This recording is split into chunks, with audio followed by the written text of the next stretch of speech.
जिस तरह ब्लॉग के अच्छे परफॉर्मेंस के लिए उसका ऑन और ऑफ पेज एसईओ करना ज़रूरी होता है, उसी तरह किसी भी ब्लॉगर के लिए अपने ब्लॉग को अगर अच्छी रैंकिंग दिलवानी है सर्च इंजन में और ऑर्गेनिक ट्रैफिक को इंक्रीज करना है तो उसे उसके ब्लॉग का टेक्निकल एसईओ भी करना ज़रूरी होगा।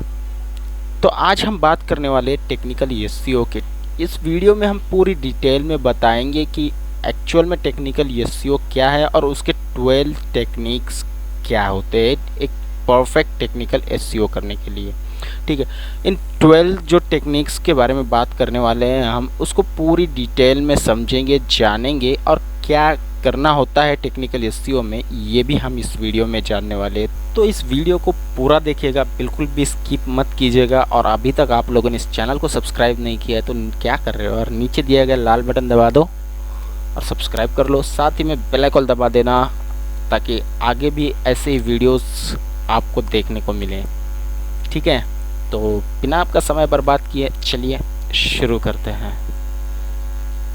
तो सबसे पहले हम जानते हैं कि टेक्निकल एसईओ में कौन सी 12 टेक्निक्स शामिल है। सबसे पहले आती है आपके ब्लॉग की लोडिंग स्पीड, उसके बाद आता है उसका स्ट्रक्चर, उसके बाद थर्ड नंबर पे आता है मेटा टैग्स, फोर्थ नंबर पे सिक्योरिटी सर्टिफिकेट या एसएसएल सर्टिफिकेट, फिफ्थ नंबर पे आता है एक्सएमएल साइट मैप, आपके साइट का स्ट्रक्चर डाटा, सेवन्थ नंबर पे आता है आपका डेड लिंक्स, 9 नंबर पे आता है लैंग्वेज डिक्लेरेशन, 10th नंबर पे आता है text to code ratio, 11 number पे आता है 404 पेज एरर, 11 नंबर पे आता है 301 परमानेंट रिडायरेक्ट और 12 नंबर पे क्राउलिंग और इंडेक्सिंग। ठीक है, तो सबसे पहले जानते हैं कि टेक्निकल एसईओ में वेबसाइट की लोडिंग स्पीड क्यों इम्पोर्टेंट है। वेबसाइट की लोडिंग स्पीड, अगर आपके ब्लॉग की वेबसाइट की लोडिंग स्पीड अच्छी होगी, अच्छी खासी होगी, तो यूज़र क्या करेगा, आपके ब्लॉग पे आएगा, जो भी उसे इन्फॉर्मेशन चाहिए थी और जितना भी टाइम उस इन्फॉर्मेशन को रीड करने में या गेन करने में लगेगा वो पूरा टाइम क्या करेगा आपके ब्लॉग पे रोकेगा। और आपके ब्लॉग की अगर लोडिंग स्पीड ही अच्छी नहीं होगी तो क्या करेगा, सीधे सीधे वो आपके ब्लॉग को एग्जिट करेगा और दूसरे किसी ब्लॉग पे चला जाएगा। इससे होगा क्या, एग्जिट रेट बढ़ेगा और आपके ब्लॉग की रैंकिंग कम होगी। धीरे धीरे आपके ब्लॉग की रैंकिंग जो है वो कम होती चली जाएगी। तो ऐसे में आपको क्या करना पड़ेगा, आपके ब्लॉग के जो लोडिंग स्पीड है उसे इंक्रीज़ करने के लिए सबसे पहला पॉइंट आता है आपके वेबसाइट को लाइट वेट रखें। लाइट वेट मतलब उसके एकदम सिंपल रखें, एकदम ज़्यादा कुछ भी ऐसा ना हो जो आपके वेबसाइट को या वेबसाइट का लोड इंक्रीज़ करे या बढ़ाए। सेकंड पॉइंट आता है आपके आर्टिकल्स का टेक्स्ट कोड रेशियो। मान लीजिए कि हमने 1000 बाइट्स का कोई आर्टिकल लिखा है तो उसमें क्या होना चाहिए, नॉर्मली क्या होता है कि 700 बाइट्स का होता है आपका कोडिंग और 300 बाइट्स का होता है आपका टेक्स्ट। ठीक है, तो आपका उस 100 बाइट में से टेक्स्ट और आपका कोडिंग को डिवाइड हो गया, लेकिन जो टेक्स्ट के बीच में आपकी इमेजेस रहती है ना, तो इमेजेस के साइज़ को उस 30% बचे ना 300 बाइट्स उसमें नहीं घुसना चाहिए। प्योरली आपका टेक्स्ट होना चाहिए 300 बाइट्स का 1000 बाइट्स के आर्टिकल में। ठीक है, तो उसके लिए आप क्या कर सकते हैं, अपने ब्लॉग के इमेजेस को कहीं और होस्ट कर लीजिए या फिर उसका साइज़ कम कर लीजिए या फिर अपना टेक्स्ट को इंक्रीज़ कर लीजिए, ये आप कर सकते हैं। ठीक है, या आर्टिकल बड़ा लिखिए, इसीलिए लोग कहते हैं 500 कैरेक्टर्स या 500 वर्ड्स से ऊपर अपना आर्टिकल लिखो, ये टेक्स्ट को कोड रेशियो की वजह से ही। और सेकंड नंबर आता है इमेज कंप्रेशन। जब भी आप कोई ब्लॉग पे इमेज अपलोड करते हो तो नॉर्मली उसकी साइज़ क्या होती है, 50 बाइट्स, 50 KB, 100 KB, 20 KB। तो मैं आपको सजेशन दूंगा कि उसकी साइज़ 5 से 10 KB के बीच में रखो, क्योंकि कभी कभी क्या होता है हमारे आर्टिकल में बहुत सारे इमेजेस को हमें इंक्लूड करना होता है, तो 20-20 बाइट्स की या केबी की हम अगर रखेंगे तो 6 इमेज इस्तेमाल की तो कितना हो जाएगा, 120 या उससे ज़्यादा हो जाएगा या कम भी हो सकता है। ठीक है, गणित में कमज़ोर हूँ थोड़ा बहुत, ज़्यादा नहीं। तो ऑटोमेटिकली उसकी साइज इंक्रीज़ हो जाएगी, तो आपके साइट का लोड भी बढ़ेगा। ठीक है, अगर आप वही 10 MB या 10 KB या 5 KB के रखेंगे तो नॉर्मली 6 इमेजेस के कितने होगा, 60 KB। ठीक है, और ऊपर से अगर आप अपने ब्लॉग के जो भी इमेज इस्तेमाल कर रहे हो ब्लॉग आर्टिकल्स में, उसे कहीं और होस्ट करते हो जैसे गूगल ड्राइव पे, और उसके लिंक को अपने आर्टिकल के अंदर इंक्लूड करते हो, तो वो तो बहुत ही बढ़िया ऑप्शन हो जाएगा आपके ब्लॉग के लिए, क्योंकि इमेज लोड आपके ब्लॉग पे पड़ेगा ही नहीं इमेज साइज का। ठीक है, थर्ड नंबर पे जो आता है वो आता है अनवांटेड स्क्रिप्ट। अब जान लीजिएगा कि स्क्रिप्ट जो है वो जावा स्क्रिप्ट भी हो सकती है, CSS स्क्रिप्ट्स भी हो सकती है, PHP स्क्रिप्ट्स भी हो सकती हैं, या jQuery स्क्रिप्ट्स भी हो सकती हैं। अब इन सभी स्क्रिप्ट्स में से आपके ब्लॉग पे जो भी स्क्रिप्ट्स का या टेम्पलेट में जो भी स्क्रिप्ट्स इस्तेमाल की गई हैं, उनमें से आपको देखना होगा कि कौन सी स्क्रिप्ट आपके ब्लॉग के लिए ज़रूरी नहीं है और कौन सी ज़रूरी है, और जो भी ज़रूरी नहीं है उसे रिमूव करना होगा। ठीक है, ताकि आपके ब्लॉग का जो भी साइज़ है टेम्पलेट का वो कम हो जाए।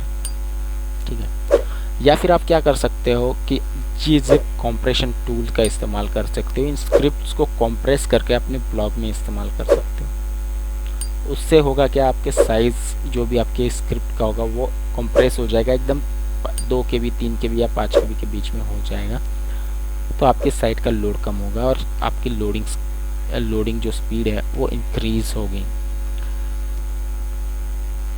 नंबर 2 पे आता है आपकी वेबसाइट का स्ट्रक्चर। अब वेबसाइट के स्ट्रक्चर को ध्यान से देखिएगा। वेबसाइट के स्ट्रक्चर में क्या आता है, header, side bar, main post body और फुटर, ये 3 पार्ट आते हैं आपके स्ट्रक्चरल, आपके ब्लॉग के जो भी स्ट्रक्चरल होता है ना स्ट्रक्चर, उसके अंदर।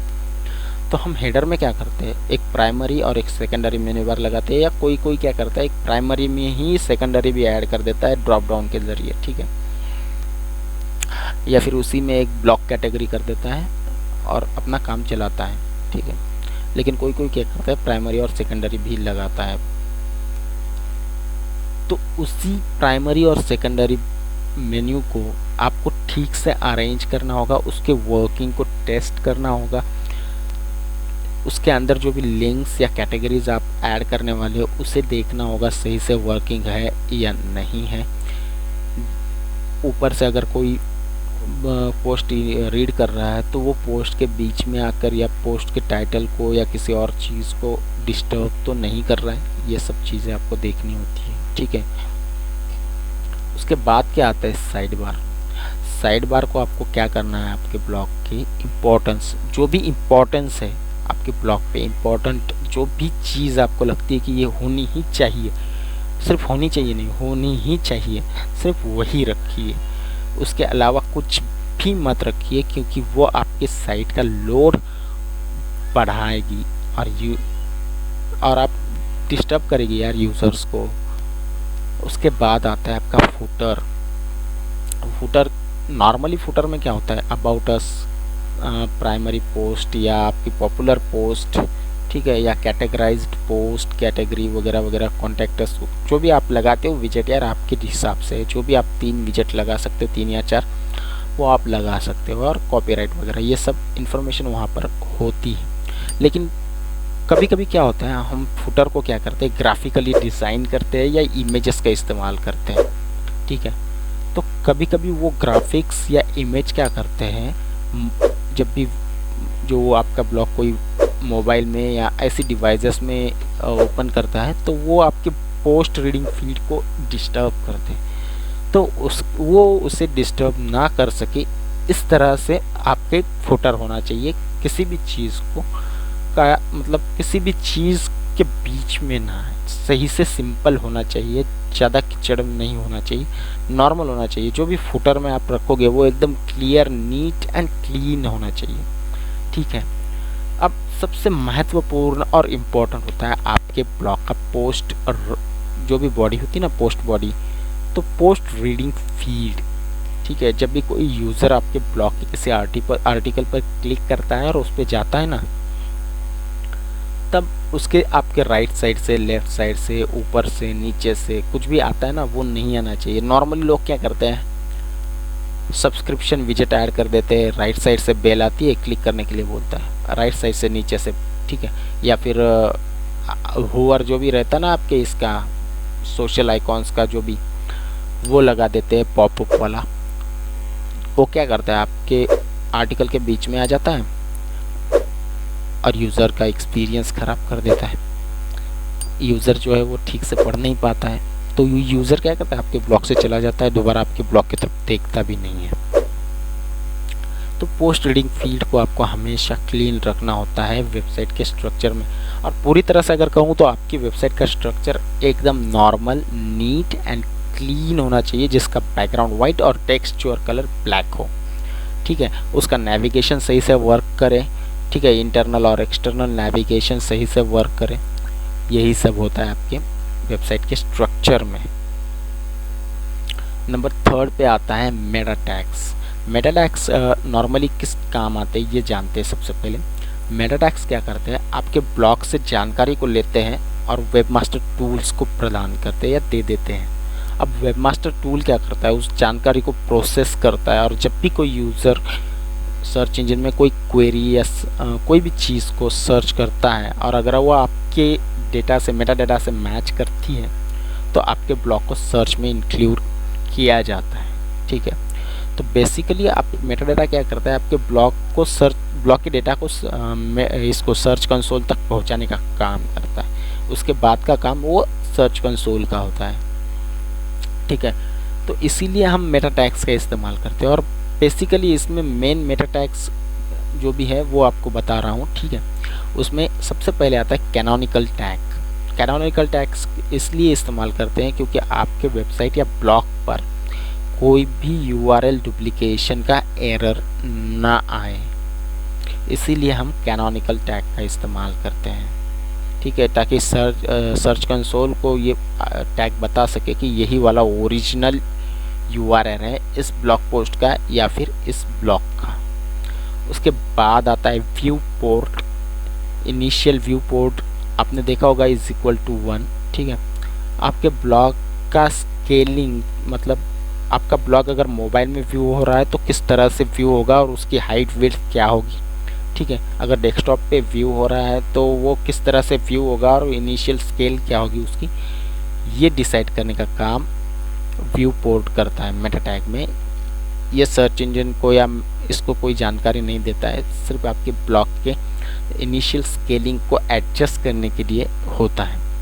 उसके बाद आता है डिस्क्रिप्शन।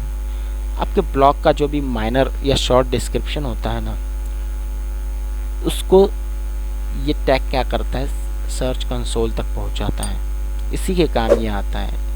उसके बाद आता है कीवर्ड्स।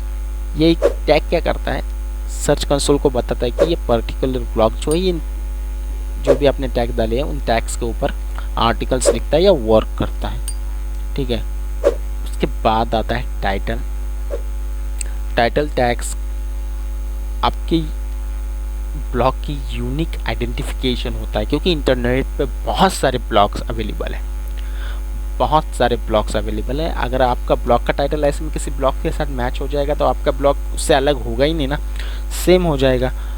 सेम मतलब नाम से आपका कंटेंट अलग भले ही हो, नाम से सेम हो। कोई, मैं क्या कहूँगा, मुझे क्या करना है, गूगल देखना है तो गूगल का एक सेपरेट हो गया, और कोई और भी गूगल नाम से खोल देगा तो इसकी वैल्यू थोड़ी ना कम हो जाएगी, उसकी हो जाएगी। तो जो चलन में है, जो भी पहले से पॉपुलर है वही पॉपुलर रहेगा, बल्कि आपकी इसको कोई वैल्यू ही नहीं मिलेगी। अगर आपको कोई अच्छी वैल्यू और डिफरेंट नाम डाल के आपको वैल्यू जनरेट करनी है तो आपको अलग ही ब्लॉग का टाइटल रखना ज़रूरी होता है, ठीक है। 4 नंबर पे आता है या नेक्स्ट लेवल पे आता है आपके साइट का सिक्योरिटी, ब्लॉग की सिक्योरिटी। ब्लॉग की सिक्योरिटी में हम क्या करते हैं, नॉर्मली HTTP से HTTPS पर माइग्रेट कर लेते हैं, और उसे माइग्रेशन के लिए हम क्या करते हैं, SSL सर्टिफिकेट लेते हैं किसी और वेबसाइट या किसी और ऐसे सेलर से जो भी सर्टिफिकेट बेच रहा है या प्रोवाइड करा रहा है।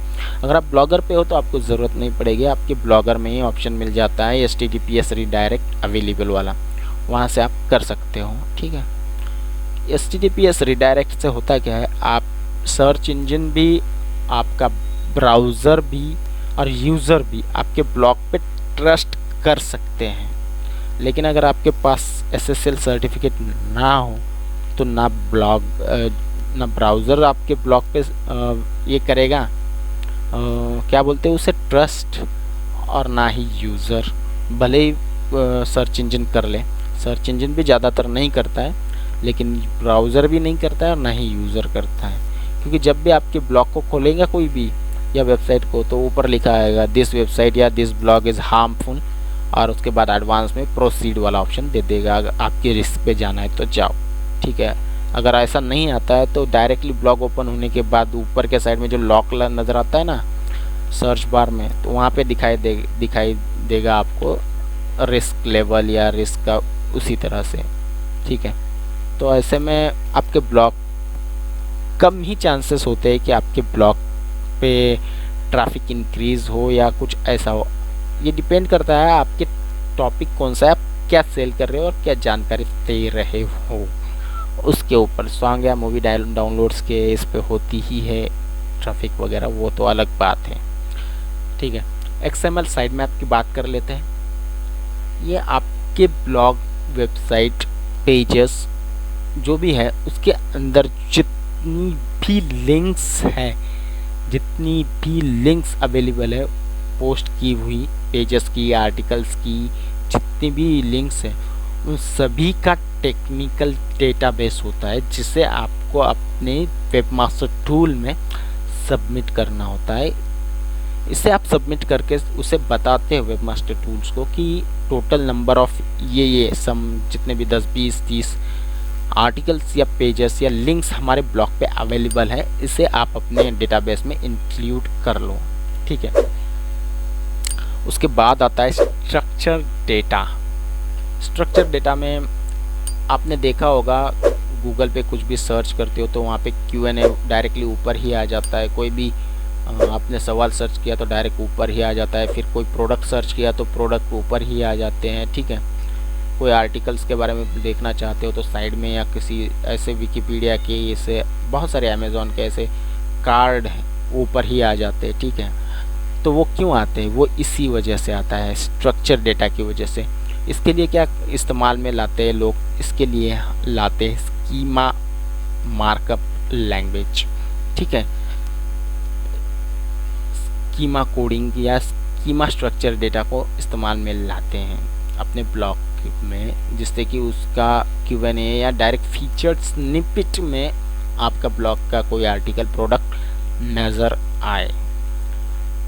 नंबर 7 या उसके नेक्स्ट देखते हैं, टेक्स्ट टू कोड रेशियो। अब ये टोटल आपके पूरे ब्लॉग का हो गया। ठीक है, आपके ब्लॉग का 70% अगर मान लीजिए 70% अगर कोडिंग है तो 30% टेक्स्ट होना ज़रूरी है, ये तो जानते हो आप लोग। लेकिन उसी में भी एक माइनर मतलब थोड़ा सा चेंजेस ये हो जाते हैं कि इसमें लेवल बन जाता है एक अच्छा सा 50-50%, लेकिन किसी का बन नहीं पाता है। तो ऐसे में कोडिंग का जो रेशियो होता है वो इंक्रीज़ हो जाता है और टेक्स्ट का जो है वो कम हो जाता है, क्योंकि इमेजेस हो गए, ग्राफिक्स हो गए, बटन्स हो गए, आई फ्रेम्स हो गए, बहुत सारी चीज़ें इस्तेमाल करते हैं ना, तो इसकी वजह से कोडिंग का जो रेशियो होता है वो इंक्रीज़ होता है। तो इसी को मैं क्या बोलते हैं उसे, मेंटेन रखने के लिए आपको कोशिश करनी होती है कि आपका जो टेक्स्ट का रेशियो है वो मेंटेन रहे। ठीक है, उसके बाद आता है डेड लिंक्स, सबसे ज़्यादा हानिकारक चीज़ और रैंकिंग को डाउन करने वाली अगर कोई है तो वो है डेड लिंक्स। आपके ब्लॉग, वेबसाइट को आपको रेगुलरली या मंथली या वीकली जैसे भी आपको समय मिले चेक करते रहना होता है कि आपके ब्लॉग पे कोई डेड लिंक्स तो नहीं है। क्योंकि डेड लिंक्स क्या करते हैं, आपके ब्लॉग पर जो भी क्राउलर्स आते हैं उन्हें वहीं तक सीमित रखते हैं, उसके आगे जाने ही नहीं देते। ठीक है, जिससे आपका ब्लॉग या वेबसाइट की रैंकिंग जो है वो कम होने चली जाती है। डायरेक्टली लॉस में आ जाते हो आप, डायरेक्ट आपके ब्लॉग की रैंकिंग कम हो जाती। तो आपको डेड लिंक्स को अपने ब्लॉग पर रखना नहीं है।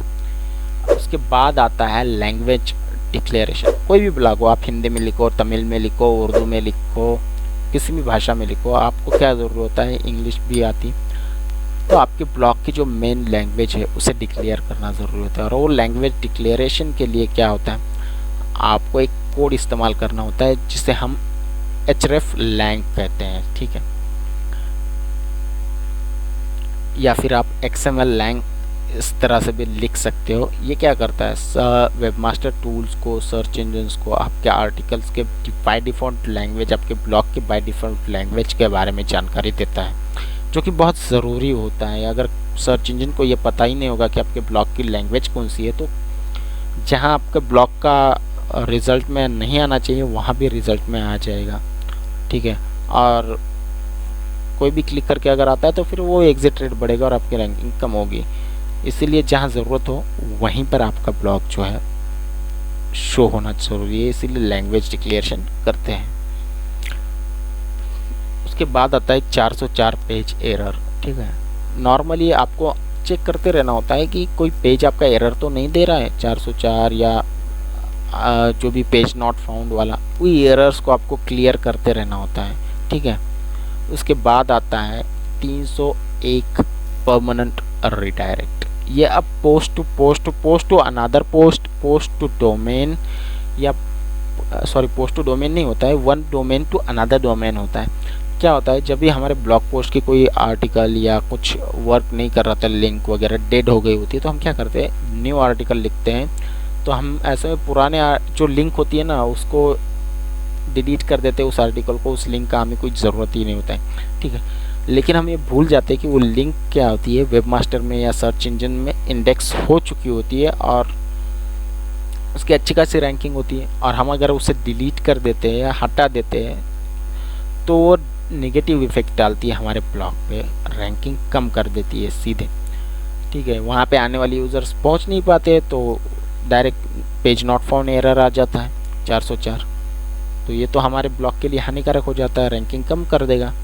तो ऐसे में हमें क्या करना होता है, पुरानी लिंक से न्यू लिंक पर परमानेंटली रिडायरेक्ट करना होता है। ब्लॉगर में डायरेक्ट ऑप्शन मिल जाएगा आपको, लेकिन कहीं और अगर आप करते हो तो अलग से ऑप्शन होता है रिडायरेक्शन वाला, ठीक है। तो आपको ये 301 रिडायरेक्शन वाला टेक्निक यूज़ करना ही होता है, ठीक है। 404 जो भी एरर्स आते हैं आपके पेज नॉट फाउंड वगैरह वगैरह, उनको सॉल्व करने के लिए, ठीक है। उसके बाद आता है one domain to another domain. मान लीजिए मेरे एक डोमेन पे अच्छी खासी ट्रैफिक है, सेम टॉपिक वाले दूसरे डोमेन पर कम ट्रैफिक है, तो मैं क्या करना चाहता हूँ, ये ट्रैफिक को वहाँ तक ले जाना चाहता हूँ, ठीक है, उस डोमेन तक नए वाले। तो क्या करूँगा मैं, जो मेरे पहले जिस टॉपिक के डोमेन पे, जो भी पहला डोमेन है जिस पे अच्छी खासी ट्रैफिक है या अच्छी खासी रैंकिंग भी है, उसको नए वाले डोमेन पे रिडायरेक्ट कर दूंगा परमानेंटली कुछ समय तक। तो जो भी मेरे पुराने ब्लॉग पे ट्रैफिक आएगा वो ऑटोमेटिकली चला जाएगा मेरे न्यू ब्लॉग पर, और ऑटोमेटिकली क्या होगा, जो भी मेरे कीवर्ड्स रैंक थे मेरे पहले ब्लॉग पे, वही कीवर्ड्स न्यू ब्लॉग्स पे भी रैंक होना शुरू हो जाएंगे, ठीक है। यही इम्पोर्टेंट होता है 301 रिडायरेक्शन का, ठीक है, इसीलिए 301 रिडायरेक्शन किया जाता है। उसके बाद आता है क्राउलिंग और इंडेक्सिंग। क्राउलिंग और इंडेक्सिंग में ब्लॉगर के लिए दो चीज़ें इंपॉर्टेंट होती है, क्राउलिंग और इंडेक्सिंग में। ये वेबमास्टर टूल्स के लिए होती है, ठीक है। उसमें robot.txt और custom robot header tags, basically ये दोनों भी क्या करते हैं, आपके ब्लॉग को इंडेक्स करवाने ना करवाने, क्राउल करना और ना करना, ये तय करते हैं। और ये इनको तय कौन करता है, आप ब्लॉग पे अपने जो भी क्राउलर्स आते हैं उनको डायरेक्ट करते हो कि इन चीज़ को क्राउल और इंडेक्स करना है और इन चीज़ को नहीं करना है, कहाँ जाना है, कहाँ स्टॉप होना है, ठीक है। आपके ब्लॉग की अगर डायरेक्टली कहूँ तो अपने ब्लॉग की इंडेक्सिंग को मैनेज करने का काम ये robot.txt और कस्टम रोबोट हेडर टैग्स करते हैं। तो इस वीडियो में आपने जाना कि टेक्निकल एसईओ होता क्या है, टेक्निकल एसईओ के 12 जो भी टेक्निक्स है किस लिए इस्तेमाल होते हैं। आने वाले वीडियोस में हम इन 12 पॉइंट्स के बारे में डिटेल में सेपरेट वीडियो में प्रैक्टिकली जानने वाले हैं। तो अगर आपको हमारा वीडियो पसंद आता है तो इस चैनल को सब्सक्राइब कर दो यार, साथ ही बेल आइकन दबाना ताकि आगे भी ऐसे वीडियोस को आप पा सको, देख सको। ठीक है, मिलते हैं अगले वीडियो में, तब तक के लिए नमस्कार।